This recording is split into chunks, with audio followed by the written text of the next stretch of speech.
Hello and welcome to Verdigris Bonsai. It's a hot day today and I'm here to talk to you about how I started out. A couple of years ago, probably in 2022, 2023, I bought a bonsai kit. It was effectively 4 seeds and a pot. This pot, as you can see, it has no drainage holes and it's not frost resistant, and some unsuitable soil that I think was probably coir. No instructions aside from how to make those 4 seeds germinate. So obviously they had to be grown inside in a place that had plenty of light and warmth. So a south-facing windowsill in the bathroom was obviously a perfect choice. And then they all started to grow. They grew a couple of inches, and then one after the other they died. And if you grow bonsai, that wouldn't surprise you at all. So that could have been the end of the story there. But in my case, I wanted to know where everything had gone wrong. So I started looking up bonsai YouTubers, and I found some fantastic ones. There's Adam with Notion Bonsai, there's Zav at the Bonsai Retreat, Blue Sky is really helpful, Greenwood. So I just started absorbing all the information I could get hold of. And from there I started thinking about what sort of tree I'd like. My parents decided to gift me my first tree. So this is Solarin. You may have seen him in a previous video. So he was my first tree. I've done a lot of wiring on him and he's held his shape beautifully. I do need to do some more work on him, but that's for another video. So while I was working on Solarin for the first time, I found out that I was unwell and I can't work anymore. So my mental health took a huge hit, and I found that looking after Solarin helped with my mental health and it took my mind off of things. And I started to think then about what I could do. And there are loads of those kits with no instructions and inadequate materials and no information about what type of tree you're growing or anything. So I thought, well, what if I start growing trees, get them to a certain point so that they're not going to die on the person that buys them, and they then have a project that they can work on, because if it benefits me to work on a tree this much, surely it will benefit other people as well.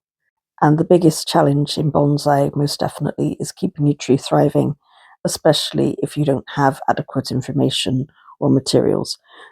And I help with that as best as I can by providing a care sheet with every tree that I grow and sell. More than anything, because I know what it feels like to be so disappointed when you've done the best you can with very little information provided. My next trees were these. I now have 3 English yews. I bought 5, they were bare rooted, and this one's Levisham. They're still in recovery, so I haven't done a huge amount of work on them yet, but I'm very happy with their progress.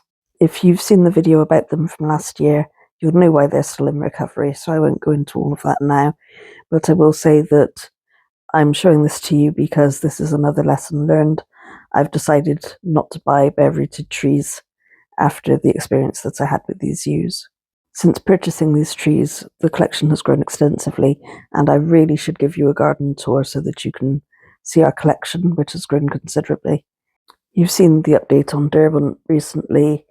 You've only seen one of our acers. We've got quite a few, not to mention collected seeds that have all grown, mostly oak and ash, as well as recently purchased material from Greenwood. You might recognise this one. This is Thorin. I accidentally broke his main trunk. I did just a little bit of initial styling on him. He does need more. I think that crown could probably come forward a bit or something. He is still very flexible, and his roots are beautiful. And I might gin that trunk because it doesn't look as though anything's planning on growing from that now. Now, you might recall that when I accidentally broke his main trunk, I took some cuttings. And here is most likely the strongest one that I've taken. It's got lots of roots. I potted it up just yesterday and it's doing beautifully. So this will be a tree that you see at the market in the future. At the moment it's in a pond basket so it can grow all the bigger and begin its journey as a very credible bonsai. I really love bags and gold. I love the colour. They will go very nicely in any brightly coloured glazed pot, to be honest. And much like Soleron, they really brighten up the collection. So while we're on the subject of cuttings, this is the last tree I'm going to show you today. This is a privet that was taken as a cutting from the hedge when my parents were cutting it last year. And I think this is probably the biggest cutting that I have to date. It's put on loads of growth, lots of roots. I only potted it up yesterday, but it looks great. It started off as a very short cutting, and it's put on lots of green growth over the past 2 growing seasons. Again, I will probably do some initial shaping with this one and perhaps put it in a training pot before I take it to the market. Really, I'm just showing you this because I don't really show the cuttings or the seedlings very much, and perhaps they should get a bit of airtime. Please let me know if you would like a garden tour, or if you would like to see something that I don't usually show, be that the young trees or perhaps a tree that I don't very often get to, perhaps an update on my yews, a video about Soleron, or perhaps you'd just like to see something completely different from my collection that you don't even know I have yet. I'm going to end this video by saying to remember that keeping your tree alive and thriving is the most important thing of all, and anything else is just adventure. I hope you've enjoyed this video, and I will see you on the next one. Thank you very much.